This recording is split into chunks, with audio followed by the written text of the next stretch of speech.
心したんだよ。私と一緒だって。 Mari kita lanjut ke part ketiga.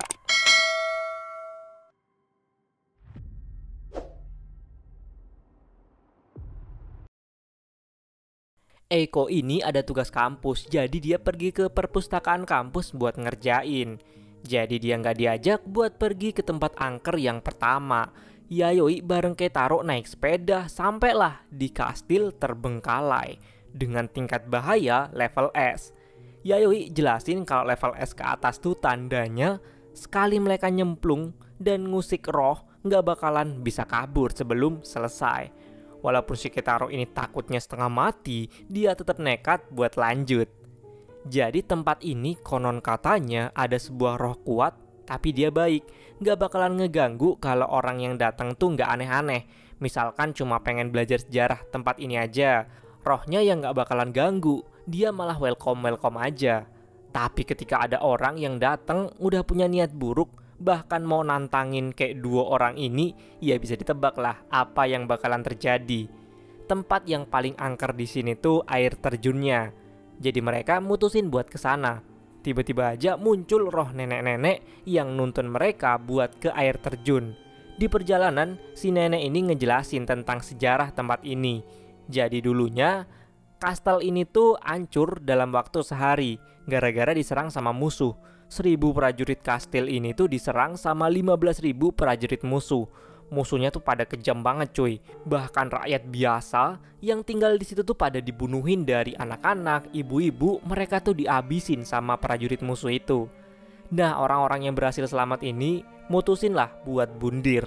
Pikir mereka daripada mereka ketangkep terus dibunuh sama musuh, lebih baik bundir aja. Jadi mereka ini nusuk leher mereka sendiri dan terjun ke bawah ke air terjun. Saking banyaknya yang bundir di saat itu, sampai-sampai sungai di situ tuh 3 hari 3 malam warnanya tuh merah darah. Yayoi sama Keitaro punya alat buat bela diri. Kayak dikasih boneka roh yang bisa jagain dia, sedangkan Yayoi pakai boneka jari yang di dalamnya berisi jari dewa Kishimojin. Pas lagi jalan ngikutin nenek-nenek ini, Yayoi tiba-tiba digandeng sama Keitaro. Ternyata ini bukanlah Keitaro, tapi si nenek tadi. Yayoi udah kena genjutsu ilusi. Sedangkan Keitaro yang asli udah dibuat kepisah sama si nenek.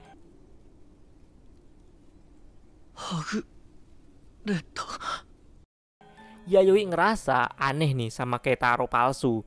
Kok dari tadi dia senyum-senyum mulu dan tiba-tiba Yayoi dibuat pingsan.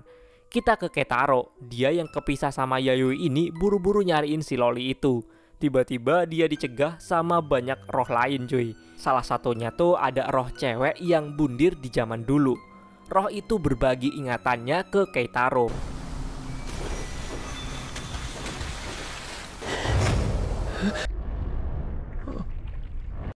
Tiba-tiba aja leher Keitaro udah luka dan ngeluarin darah. Persis sama luka tusukannya tuh kayak yang roh itu lakuin di masa lalu. Boneka yang dibawa Keitaro rusak di bagian leher, yang nandain dia bener-bener diserang di bagian leher.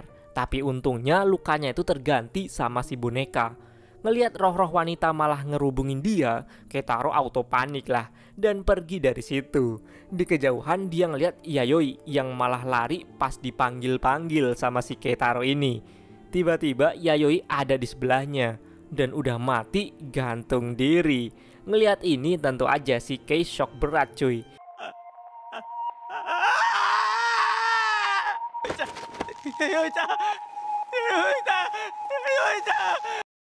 Nah, dia baru sadar kalau sekarang udah ada di air terjun. Muncullah roh wanita yang ngejaga tempat ini. Di sini kita akhirnya tahu kalau ada roh lain yang ngejaga tempat ini, biar Keitaro sama Yayoi nggak bisa kabur, yang bentukannya gede banget cuy. Keitaro akhirnya sadar sebegitu ngerinya sebuah roh dengan tingkat bahaya es. Kita ke Yayoi yang dibuat pingsan sama roh nenek-nenek. Si roh ini ngeliat di tangan Yayoi itu ada roh Kishimojin. Karena kelihatannya lezat dan bergizi, si nenek ini pun mau makan roh itu. Tapi ajaibnya, dengan sendirinya jari telunjuknya Yayoi itu gerak sendiri. Padahal si Yayoi ini masih keadaan pingsan. Yayoi ini akhirnya sadar gara-gara ngedenger teriakan Keitaro dari kejauhan. Langsung dah tuh, tanpa belas kasihan, Yayoi cambuk-mencambuk si nenek ini. Dan akhirnya roh si nenek berhasil Yayoi tangkep.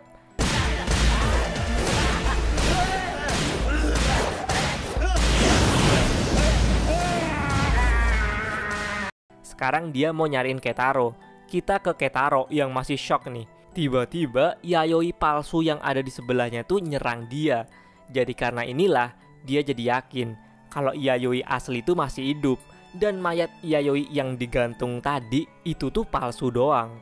Keitaro ngeliat Yayoi yang nyerang dia ini kok kayak dikendaliin dari atas. Pas dilihat lah, di atas sana udah banyak roh-roh korban yang udah dibunuh sama roh penunggu di sini.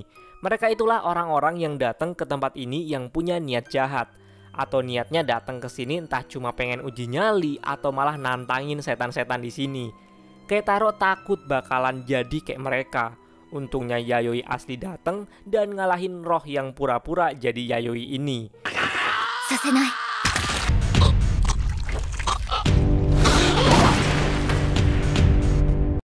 Keitaro ngejelasin situasi yang dia pahamin sejauh ini. Ngedengar itu bukan Yayoi yang takut cuy.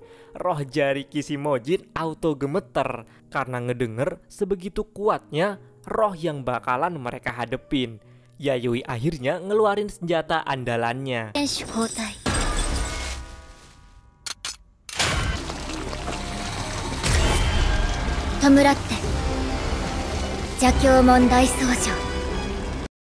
Dia ngeluarin alumni yang baru lahir kemarin. Roh alumni ini namanya Sami Agung Sutra Jahat, atau bisa dikenal Biksu Agung gitu. Yayoi langsung ngasihin handset ke Keitaro dan suruh ngedenger musik pakai volume full, karena biar mereka nggak kena efek dari jurus si Sami Agung.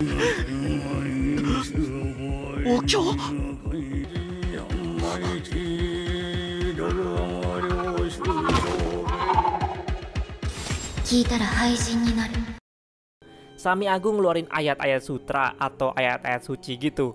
Bukan cuma roh yang terpengaruh sama ayat-ayat ini, hewan pun pada mati dan roh hewan-hewan ini diambil sama Sami Agung biar dia nambah kuat. Karena saking kuatnya, Sami Agung gerogotin roh gede yang jadi pelindung tempat ini. Roh wanita ini tuh roh yang paling kuat di sini. Dia nggak tinggal diem. Dia langsung mutusin leher Sami Agung biar berhenti baca ayat-ayat sutra. Nggak semudah itu cuy. Sami Agung merintahin roh-roh hewan yang ada di situ buat baca ayat sutra.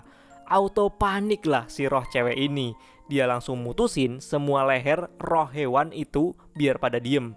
Tapi ada satu roh hewan yang sembunyi biar bisa terus baca ayat sutra. Dan roh raksasa pelindung tempat ini pun akhirnya lenyap. Roh cewek ini pun kabur dan berusaha buat nyariin roh hewan yang masih tersisa.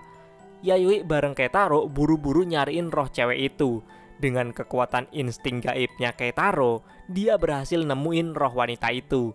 Keitaro heran, kok wanita ini gak nutup telinga? Tiba-tiba aja roh cewek ini dipaksa sama Sami Agung buat baca ayat sutra. Mulutnya gerak sendiri cuy. Dan roh cewek ini pun berhasil dikalahin. Yayoi terusan nawarin ke roh yang udah kalah ini buat mau dibusahin aja atau masuk ke dalam boneka ini. Roh cewek penunggu kastil dengan level S pun berhasil ditangkep. Keitaro ngiranya ini semua udah selesai dan ngajakin Yayoi balik. Tiba-tiba Keitaro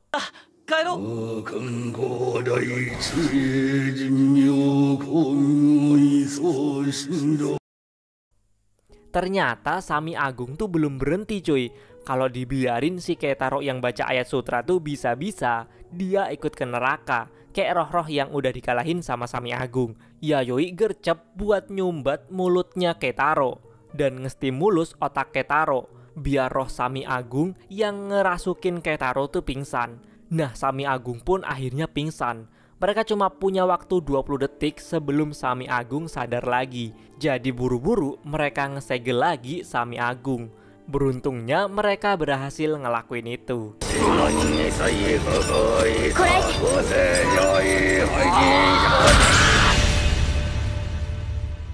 Nah terusan Yayoi sadar kalau roh cewek yang ditangkap ini kok ada benang rohnya. Pas dia telusurin, dia ketemu sama benda santet ini.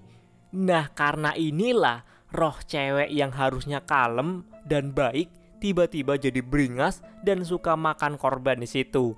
Yayoi akhirnya ngeputus benang roh itu dan roh cewek ini pun auto jadi kalem. Mereka ngeduga ada orang nih yang sengaja biar roh-roh di sini tuh pada jahat. Yayoi terus ngeluarin roh nenek-nenek yang dia tangkap karena roh nenek-nenek ini ngambil sebagian tangan roh cewek ini. Roh nenek-nenek ini pun kabur dari tempat ini. Terusan akhirnya Yayoi nggak jadi ngebawa roh cewek ini. Dia nguburlah roh cewek ini yang udah jadi baik di tempat lain di deket situ. Pas mau balik, Keitaro sama Yayoi dikasihlah sebuah tali atau kain putih gitu sebagai rasa terima kasih. Dia udah diselamatin dan dijadiin baik lagi seperti sedia kala. Nah dengan kain itu kalau mereka butuh bantuan tinggal bilang aja, nanti bakalan dateng si roh cewek ini. Dan akhirnya kastil terbengkalai dengan tingkat bahaya level S pun berhasil mereka taklukin. Sampai rumah Eiko auto ngambek cuy karena nggak diajak di petualangan kali ini. Buat ngebujuk Eiko, Yayoi pun ngajakin Eiko ke tempat angker selanjutnya, yaitu terowongan lama F di kota O, yang konon katanya sering ada suara tangisan dari dalam sini. Tentu aja, kali ini pun level bahayanya level S. Yayoi ini bingung mau naruh benda santet ini di mana. Akhirnya mereka mau nyembunyiin itu sekalian nanti OTW ke tempat horornya. Yayoi pun pergi siap-siap. Pas momen berdua ini sifat yandere Eiko keluar. Intinya Eiko bilang dia bakalan selalu ada di sisi Keitaro. Karamitsuku kotoba to yubisaki o furiharau koto ga dekinakatta. Kita kemudian pergi ke air terjun di kastil. Ternyata pelaku yang naruh benda santet itu adalah dua orang pendeta ini. Mereka bingung kan, siapa yang udah mindahin benda santet itu? Mereka ini langsung aja ngehukum dan ngelenyapin roh nenek-nenek yang mereka tugasin buat mastiin biar roh-roh di sini tuh terus-terusan jadi jahat dan makan banyak korban. Pokoknya kata orang-orang ini, benda santet itu tuh berharga buat ngelancarin misi mereka. Yang masih tanda tanya tuh, misi apaan? Di lain sisi, roh jahat Kubo sama roh dewa Kishimojin hampir aja bentrok. Untungnya roh Kubo cuma ngambil satu roh bayi doang, dan roh Kubo pun lewat gitu aja. Kalau sampai dua roh kuat ini saling serang, bakalan gempar cuy. Kita terus ke trio roh hunter. Sebelum ke terowongan angker, Yayoi minta mampir dulu ke suatu tempat. Katanya dia mau ngambil roh alumni yang lain. Karena takutnya kalau pakai roh alumni kemarin takut lepas kendali si Sami Agung itu. Jadi roh alumni yang ini tuh nggak jahat kata Yayoi, tapi ya berbahaya. Roh ini tuh mantan tentara Jepang. Nah yang buat susahnya tuh roh alumni ini selalu diikutin sama banyak roh tentara musuhnya yang mau balas dendam ke roh tentara ini. Buat ke tempat roh alumni itu mereka beli dulu lah air mineral buat persiapan. Buat antisipasi serangan roh-roh tentara musuh itu. Tepatnya tuh di tengah ladang jagung. Pas sampai situ, Keitaro sama Eiko heran. Kok malah nemuin manekin yang banyak banget luka gigitnya. Tiba-tiba TV di situ tuh nyala sendiri. Cahaya TV itu akhirnya bisa ngeliatin begitu banyaknya roh tentara musuh yang selalu ngikutin roh tentara Jepang ini. Tentara-tentara ini langsung nyerang mereka bertiga. Keitaro lah yang langsung dirasukin sama roh tentara musuh. Dia langsung ngerasain penderitaan itu. Dia langsung ngerasa haus yang banget cuy. Kita diliatin masa lalu roh alumni ini. Dimana dulu pas masih hidup jadi tentara, dia harus nyerang musuhnya. Kondisi di situ tuh sangat memprihatinkan cuy. Udah berhari-hari mereka perang, makanan gak ada, minuman pun apalagi. Sampai-sampai kedua belah pihak tuh pada dehidrasi parah. Nah Keitaro langsung sadar abis ngeliat kilas balik itu. Pas sadar dia udah ngabisin minuman yang dia punya. Jadi auto lah Keitaro tuh diserang sama tentara yang lain. Jadi sebenarnya alasan mereka bawa minum tuh biar gak diserang secara kasar sama roh tentara ini. Tapi malah si Ketaro itu dirasukin terus ngabisin minumannya. Ya auto tuh diserang sama tentara-tentara musuh yang lain. Dia digigitin karena mereka mau minum cairan darah dari tubuh Ketaro langsung. Untungnya mereka bawa boneka pengganti luka gaib. Ngelihat Ketaro dikerubungin roh-roh tentara, Eiko langsung gasken ngambil roh alumni yang ada di atas kepala manekin. Pas didapet dia lemparlah ke Ketaro. Terus sama Ketaro pun disegel pakai tali suci biar energi roh ini ngurang dan akhirnya roh tentara yang kehausan ini pada hilang. Pas boneka alumni udah di tangan, mereka pun lanjut gasken ke tempat tujuan. Gak lupa boneka pengganti yang tadi rusak dibenerin buat jaga-jaga dari serangan roh jahat nanti. Mereka pun akhirnya sampailah di terowongan F. Di mobil mereka tuh ternyata ada roh Kunti yang kemarin itu kabur pas hari Battle Royale roh di kamar Yayoi. Jadi ya hitung-hitung bisa dijadiin amunisi tambahan. Boneka yang isinya roh Kunti dikasih ke Eiko. Dan boneka roh yang lain yang kemarin dibawa di kastel tuh dikasih ke Ketaro. Plus kain putih dari roh cewek kemarin dipegang sama Ketaro juga. Sedangkan Yayoi pakai roh jari telunjuk Kishimojin. Mereka udah ada nih di depan terowongan. Sekali lagi gue ingetin cuy, ini nih tingkat bahaya level S. Jadi sekali nyemplung ke dalam situ nggak bakalan ada istilah kabur. Jadi rumor yang beredar di sini tuh katanya dulu di kedai teh deket terowongan ini ada sekeluarga yang dibantai sama perampok berkapak cuy. Nah konon katanya roh korban itulah yang sering nampakin diri di terowongan ini. Penampakan yang lain tuh ada roh cewek berkimono putih. Terus di dalam situ juga bakalan ada setan yang ngejar. Ada bayangan setan di tembok. Terusan yang paling sering tuh pada ngedenger bisikan-bisikan gaib di dalam terowongan. Terus yang terakhir bakalan random muncul cermin cembung. Nah orang yang ngelihat itu bakalan kecelakaan. Nah tiba-tiba di sekitar mereka muncullah cermin cembung itu. Anehnya cuma Eiko doang yang ngelihat cermin cembung itu tapi dalam keadaan gak rusak. Sedangkan Ketaro sama Yayoi ngelihat di situ tuh gak ada cerminnya atau cermin cembung itu dalam keadaan rusak. Mereka bertiga pun masuk ke dalam. Nah kita diliatin ke Eiko. Ternyata Eiko ini ditinggal sendirian di luar. Jadi di momen pas dia ngelihat cermin cembung, dia dipindahin ke dimensi lain. Nah kalau gitu Eiko yang masuk bareng Yayoi sama Ketaro adalah impostor kalau gitu. Kita ke Eiko yang asli. Dia masih bingung kok ditinggalin gitu aja. Tiba-tiba dari dalam terowongan muncullah seorang cewek. Kata nih cewek dia tadi ketemu sama dua orang di dalam, si Ketaro sama Yayoi katanya. Jadi nih cewek namanya Ana, seorang YouTuber penjelajah tempat angker. Akhirnya mereka berdua bareng-bareng masuk ke dalam. Eiko seneng banget cuy, bisa ketemu temen yang sefrekuensi sama dia di tempat kayak gini. Anak terusan ngasih tahu tentang rumor di tempat ini. Konon katanya di sini tuh ada hantu pembunuh psikopat. Jadi nih hantu bakalan ngemutilasi korban yang berani masuk ke dalam terowongan ini. Gak kerasa tiba-tiba aja mereka udah sampai di ujung terowongan. Pas mau keluar lah, kok tiba-tiba mereka pindah sendiri ke tempat awal pintu masuk tadi. Pas mau keluar tiba-tiba mereka pindah lagi ke ujung terowongan di sana. Jadi Eiko coba buat keluar. Ana ngelihat si Eiko tuh udah keluar, tapi Eiko ngelihat kalau dia tuh malah makin masuk ke dalam. Berarti kali ini mereka udah kena ilusi dan kejebak di tempat ini. Tiba-tiba mereka nemuin sesuatu. Mereka mutusin buat jalan balik lagi menuju pintu masuk sana. Dan ya, lagi-lagi kejadiannya mereka gak bisa keluar dari situ. Lagi-lagi mereka nemuin benda aneh tadi. Si Ana auto ketakutan cuy. Kita pindah ke Ketaro sama Yayoi. Mereka berdua ini ngerasa kok auranya aneh nih di sekitar mereka. Akhirnya mereka sadar ada yang gak beres sama Eiko di belakang mereka. Yayoi sebenarnya udah sadar dari awal kalau sebenarnya yang bareng mereka ini bukanlah Eiko tapi setan. Tapi Yayoi nggak mau nyerang pas di luar tadi. Soalnya nanti nggak bisa tahu lokasi Eiko yang asli itu di mana. Kita ke Eiko asli lagi. Dia yang bareng Ana. Nah si Ana itu malah lanjut cerita. Dia cerita detail tentang cara hantu di tempat ini ngebunuh korbannya. Pertama kakinya dipotong biar korban nggak bisa kabur. lanjut ngepotong dua tangannya biar nggak bisa ngelawan, terus nyabut semua organ dalamnya. Pas di momen ini, Eiko ngelihat ada organ dalam tercecer. Pas dia ngelihat ke Ana, lah si Ana perutnya udah bolong cuy.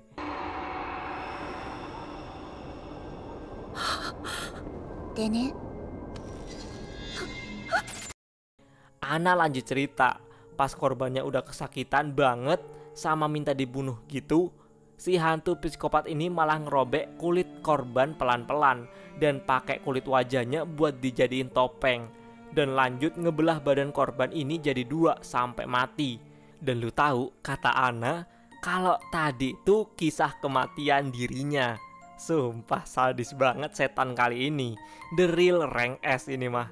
Jadi Ana yang selama ini jalan bareng Eiko adalah roh hantu korban mutilasi dari roh jahat penunggu terowongan ini.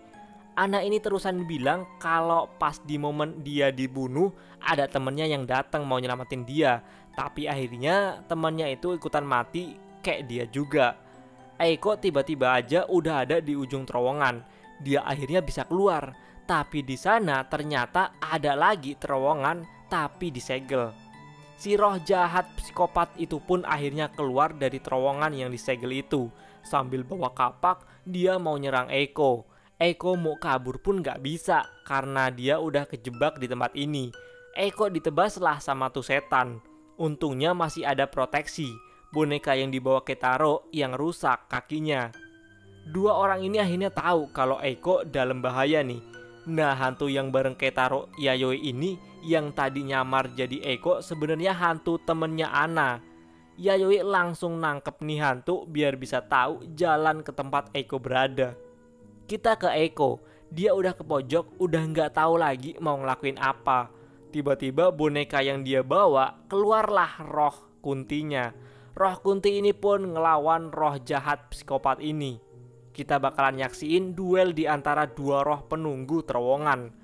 Tapi level hantu psikopat ini jauh di atas roh kunti. Kunti ini pun berhasil dikalahin, dan muka roh kunti ini disobek dan dijadiin topeng sama roh psikopat satu ini. Eiko tiba-tiba diseret sama roh korban buat masuk ke dalam terowongan yang disegel ini. Keitaro sama Yayoi akhirnya berhasil sampai ke tempat Eiko. Tapi mereka telat, Eiko keburu masuk ke dalam. Nah, setan psikopat ini dengan santainya ngundang mereka seolah-olah nantangin cuy. Gak ada pilihan lain, Keitaro sama Yayoi pun gas masuk ke dalam. Di dalam situ gelap plus becek cuy. Nah, Keitaro bingung, kok boneka yang dibawanya ini di matanya tuh kayak aneh. Ternyata si hantu psikopat ini lagi nyolok mata Keitaro.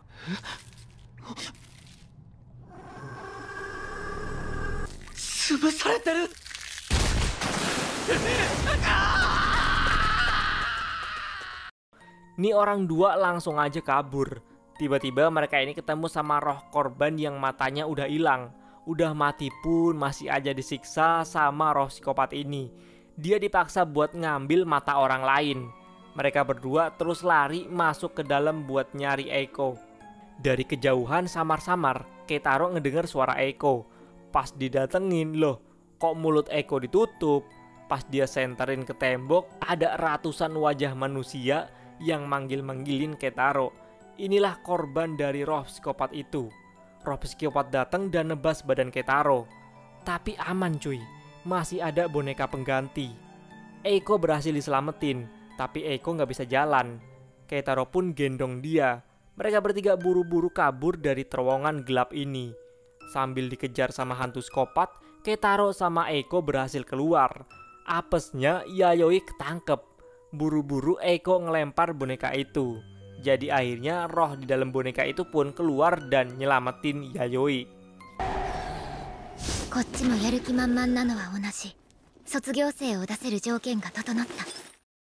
Duel yang sesungguhnya baru aja dimulai. Yayoi lagi milih alumni mana yang mau dia pakai. Mau ngeluarin Sami Agung, tapi dia tuh tipikal serangan lambat. Kurang cocok ngelawan setan yang gesit kayak roh psikopat ini. Jadi dia pun ngeluarin alumni yang tadi dia ambil.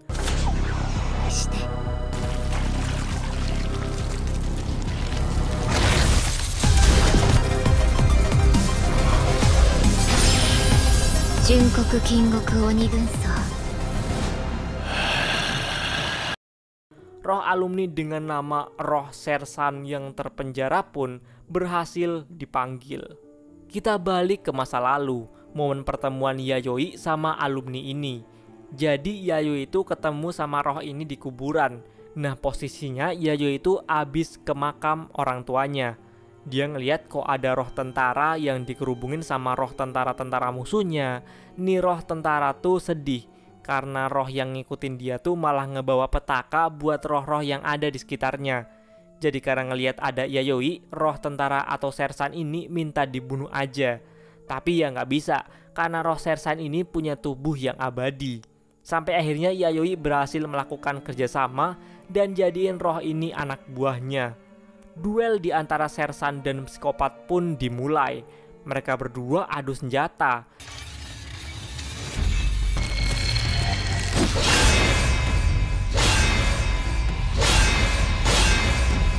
Sersan berhasil ngerobek topeng roh psikopat. Karena roh psikopat ada di dalam tenda yang udah dibuat sama Sersan, si roh psikopat energinya langsung kesedot. Roh tentara musuh langsung ngerubungin roh psikopat. Yayoi naruh HP-nya di situ. Dia minta HP-nya di VC nanti buat ngawasin pertarungan ini dari jauh. Mereka bertiga pun langsung lari dari tempat ini. Kata Yayoi, Sersan punya 3 tahap. Setiap tahapnya tuh bakalan memperluas simbol di tanah itu. Jadi mereka takut kena efeknya kalau ada di dalam simbol. Si roh psikopat dapat energinya balik. Langsung dah tuh, dia nyerang Sersan lagi. Sersan berhasil ditebas. Tapi tidak semudah itu. Sersan pulih lagi. Jadi dia pun ngaktifin kekuatan tahap 2-nya. Roh psikopat makin nambah kekuatan karena makanin roh-roh tentara musuh kroco-kroco itu. Nah si Sersan ini sengaja ngalah biar dimakan sama roh psikopat ini. Auto buncitlah perut si psikopat ini. Dari perut yang gede ini keluarlah si Sersan itu. Roh psikopat itu pun lemas tak berdaya. Dan akhirnya buat ngakhirin ini semua, Sersan ini ngaktifin tahap ketiga. Trio Hunter ini masih berusaha buat lari. Ngelihat kayaknya nggak sempet, Ketaro ngelempar Eiko yang digendongnya. Karena kurang cepet, jadinya Ketaro itu masuk di dalam simbol itu. Efeknya tuh tubuh Ketaro jadi kayak orang kekurangan gizi gini. Nutrisinya tuh langsung terserap cuy. Kita balik ke Sersan. Pas dia aktifin tahap 3, roh tentara musuh itu tuh pada teriak-teriak minta air. Akhirnya mereka semua nyedotin roh psikopat itu sampai roh ini mohon-mohon buat dibunuh aja.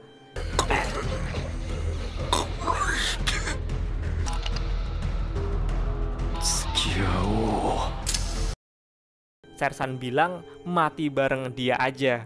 Dia pun naruh bom ke mulut psikopat. Psikopat pun sekarat. Tapi si Sersan itu tubuhnya jadi bagus lagi. Ya karena apa? Karena tubuhnya si Sersan abadi. Jadi dia bakalan balik utuh lagi. Abis menang di duel ini, dia pun balik lagi masuk ke dalam boneka. Yayoi bareng yang lain balik lagi ke lokasi duel. Yayoi ngasih pilihan ke roh psikopat yang sekarat. Mau masuk ke dalam boneka atau langsung dikirim ke neraka. Roh ini nanya kalau dia ikut Yayoi apa dia masih bisa bunuh-bunuhin orang lagi. Yayoi iyain aja. Dan roh ini pun berhasil Yayoi tangkep. Awalnya ngamuk tuh roh karena merasa ditipu sama Yayoi. Karena boneka itu Yayoi kasih paku. Jadi dia kesakitan cuy. Roh psikopat terowongan F pun berhasil didapatkan. Yayoi masuk ke dalam terowongan lagi. Ternyata dia nangkep-nangkepin roh-roh jahat yang ada di dalam sana. Dan dijadiin koleksi tambahan sama Yayoi. Mereka bertiga pun balik ke mobil. Pas Eiko mau nyaliin mobil, tiba-tiba hidup sendiri tuh mobilnya. Gak disangka-sangka muncullah roh Ana yang dari tadi tuh sembunyi di badannya Eiko. Dia mau nyelakain semuanya karena dia gak terima kok semuanya tuh pada selamat, padahal dia menjadi korban di dalam sana. Yayoi gercep langsung menyiramkan garam ke setan ini. Setan ini pun berhasil ditangkap sama Yayoi. Eiko terusan ngasih salam perpisahan ke roh Ana. Eiko ngerasa walaupun cuma ketemu bentar sama Ana, Eiko udah nganggep Ana ini sebagai sahabat. Eiko ngucapin makasih lah ke Ana pokoknya. Dengan inilah terowongan F dengan tingkat bahaya level S berhasil mereka selesain. Kita lanjutin kisah berburu mereka ke part keempat.